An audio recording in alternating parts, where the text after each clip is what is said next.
Assalamu alaikum, dear students. Today I will discuss the topic that is reflection and transmission of electromagnetic wave at normal incidence. Means to say that कि जब भी आपकी कोई electromagnetic waves fall करती है eight normal incidence तो वही waves जो है वो रिफ्लेक्ट बैक भी होती है और ट्रांसमिट भी होती है. To see that phenomena, we will drive the reflection and transmission coefficient for electromagnetic wave that is normal to the incidence plane. So let us start the topic. We suppose that we have XY plane. That XY plane is linear media. A plane wave of frequency omega traveling in the z direction and polarized in x directions approaches to the interface as shown in figure. Means कि जब भी आपकी कोई electromagnetic waves किसी normal plane के ऊपर fall करती है तो वो किस तरह का बिहेव करती है, हमने वो इस टॉपिक के अंदर डिस्कस करना है. तो इलेक्ट्रोमैग्नेटिक वेव का जो फिनोमिना यहाँ पे जो है वो अकर्स कर रहा है वो इस फिगर में दिखाया गया है. यहाँ पे हम जानते हैं कि जो इलेक्ट्रिक और मैग्नेटिक फील्ड होते हैं ये परपेंडिकुलर होते हैं to the direction of propagation. We see that कि यहाँ पर जो आपके पास जो इलेक्ट्रिक और मैग्नेटिक फील्ड है also perpendicular to that velocity of the electromagnetic radiation. To solve this figure, we have simple geometry. Let us consider we have two region. Region 1 में जो है हमारे पास परमिटिविटी है, मैग्नेटिक परमिएबिलिटी है और हमारे पास जो इंट्रिंसिक इम्पीडेंस है दैट इज कॉल्ड ईटा. और रीजन 2 जो है that have also permittivity, magnetic permeability and eta. Because this is region 2 and this is region 1, then both region have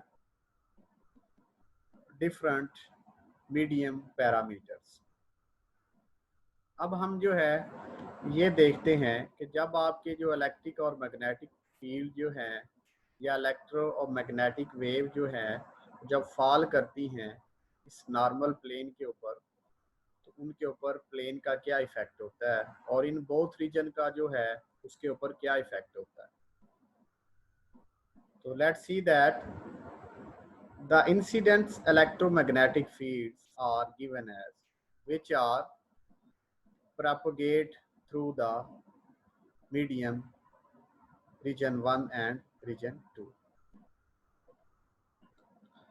This is the equation for electric field incidence to the normal plane, that is given as E incidence that is equal to E maximum, that is incidence and exponential की power iota into k1z minus omega t. Here k1 mean first region and k is a wave number and z show the direction of propagation of electromagnetic wave and omega is the angular frequency of electromagnetic wave. For magnetic field that is incidence to the plane, that is given as hi, that is equal to hi maximum amplitude I की power iota into k 1c minus omega t. These are the both equation for electric and magnetic field. Now we have find the ratio between the electric and magnetic field which are normal to the plane. Plane have two region, region 1 and region 2. Here is eta is intrinsic impedance, that is equal to E over H. E electric field and H is magnetic field. What is eta? Eta is a resistive force across electric and magnetic plane wave, that is called intrinsic impedance. Its value is approximately 377 ohms. Now, from above this equation, we find the relation between H and E, that is equal to Hi is equal to, for incidence electric field and magnetic field, Hi that is equal to Ei O maximum amplitude exponential की power iota into k1c minus omega t divided by eta 1. Eta 1 for region 1. Let's say that is equation number 1. Now, similarly, as we see that electromagnetic wave plane transmitted to the region 2, then we have the electric and magnetic field equation for that region given as Et is equal to Et for transmitted electric field and Ht for transmitted magnetic field. That is given as ETO maximum amplitude exponential की power iota into k2z minus omega t. Here k2 for region 2 and z is the propagation direction. Similarly for magnetic field, that is given as this. Now we see that due to the relation between electric and magnetic field, we write the equation as Ht is equal to ETO exponential की power iota k2z minus omega t over eta 2. यहाँ पे जो intrinsic impedance ईटा 2 है ये reason 2 के लिए है. Mean to say that हमारे पास जो रेशियो आ रही है, जो रिलेशन आ रहा है इलेक्ट्रिक और मैग्नेटिक फील्ड का, वो डिपेंड कर रहा है इंट्रिंसिक इम्पीडेंस के. तो इंट्रिंसिक इम्पीडेंस जो है वो बोथ रीजन के लिए वो डिफरेंट है. रीजन 1 के लिए ईटा 1 है और रीजन 2 के लिए ईटा 2 है. Let's say this is equation number 2. Now we look at the figure B. तो फिगर B जो है उसके अंदर अगर हम देखें तो हमारे पास दो रीजन है, रीजन 1 और रीजन 2.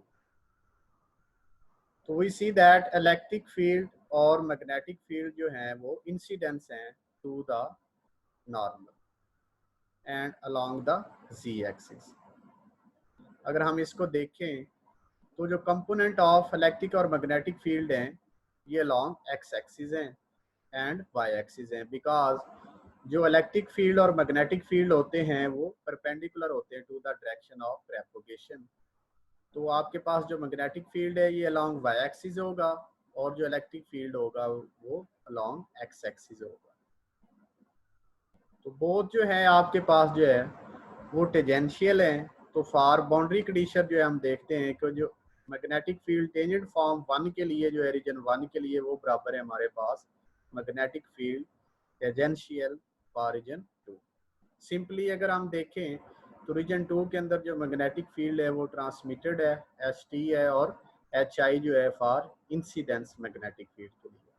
तो हम जो प्रीवियस इक्वेशन 1 और 2 को देखते हैं तो हम यहाँ पे जो है वो वैल्यू पुट कर देते हैं मैग्नेटिक ट्रांसमिटेड मैग्नेटिक फील्ड की और इंसिडेंस मैग्नेटिक फील्ड.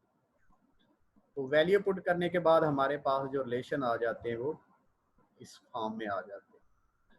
अब हम देखते हैं कि आपके पास दो डिफरेंट रीजन है.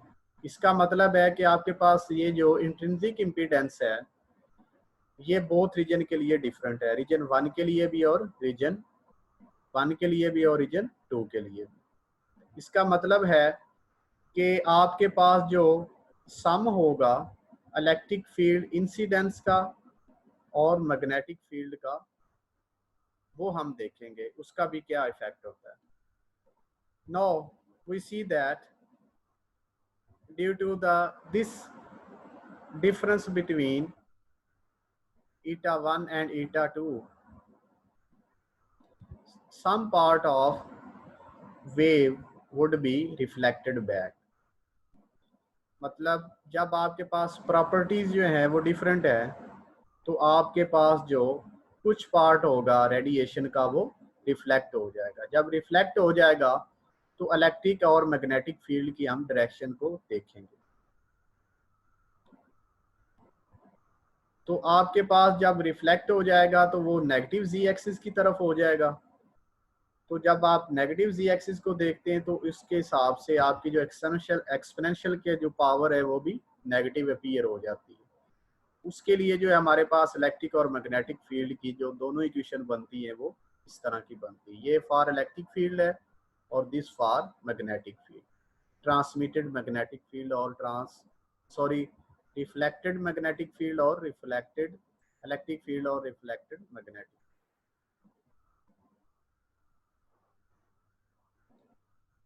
अब आपके पास जो है ये कुछ थ्योरी के अंदर भी वही पॉइंट क्लियर किया गया है कि जब आपके पास इलेक्ट्रिक और मैग्नेटिक फील्ड जो रिफ्लेक्ट होते हैं अलोंग नेगेटिव जी एक्सिस तो नेगेटिव साइन जो अपीयर हो जाता है एक्सपोनेंशियल की पावर।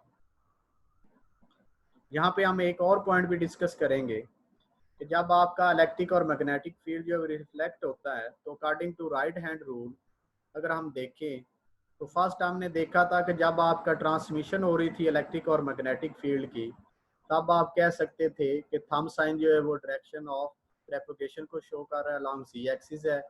फर्स्ट फिंगर जो है वो इलेक्ट्रिक फील्ड को शो कर रही है और सेकंड फिंगर जो है वो मैग्नेटिक फील्ड। अब ये बोथ जब हम इसको क्लॉकवाइज रोटेट करेंगे राइट हैंड को तो हम देखेंगे जो इलेक्ट्रिक फील्ड अभी भी फर्स्ट फिंगर के अलोंग है बट जो मैग्नेटिक फील्ड है वो इनटू द पेज है या इनटू द प्लेन है। मीन उसकी भी डायरेक्शन जो है अब वो रिवर्स होगी, वो नेगेटिव होगी है, वो नेगेटिव वाई एक्सिस की तरफ हो रहा है और वेलोसिटी जो है वो आल्सो अलोंग नेगेटिव जी एक्सिस होगी। तो इसके हिसाब से हमारे पास जो इक्वेशन बनेगी रिफ्लेक्शन की वो आपके पास this is equal to H R that is equal to minus due to reverse direction of magnetic field E R E की पावर एक्सपोनेंशियल की power iota into minus K G minus omega. यहाँ पे हमने H R की value put कर दी है क्योंकि हम बेसिकली रेशियो फाइंड कर रहे हैं तो ई ओवर ईटा 1 था तो यहाँ पे हमने ई आर की वैल्यू पुट कर दी। तो नेगेटिव साइन जो है वो शो कर रहा है कि आपकी डायरेक्शन जो है मैग्नेटिक फील्ड की वो चेंज होगी।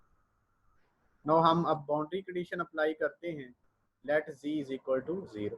जब आप z को 0 रखते हैं तो हम देखते हैं कि आपके पास जो इंसिडेंस मैग्नेटिक फील्ड है और रिफ्लेक्टेड मैग्नेटिक फील्ड है वो कंबाइंड इज इक्वल टू होते हैं ट्रांसमिटेड इलेक्ट्रिक मैग्नेटिक फील्ड के। सिमिलरली इलेक्ट्रिक फील्ड जो इंसिडेंस होगा और रिफ्लेक्टेड होगा वो इक्वल होगा transmitted electric field. In equation को हम इक्वेशन नंबर 4 और 5 कहते हैं। नो अगर हम इक्वेशन नंबर 1, 2, 3 को इक्वेशन नंबर 4 में पुट करते हैं तो हम देखते हैं कि आपके पास रिलेशन कुछ इस तरह आ जाता है। ये नेगेटिव साइन की वजह से रिलेशन चेंज हो गया, यहाँ पे पहले पॉजिटिव था अब नेगेटिव आ गया क्योंकि आपके पास जो मैग्नेटिक फील्ड उसकी वैल्यू अब नेगेटिव फॉर्म के अंदर है और ये बराबर है ट्रांसमिटेड।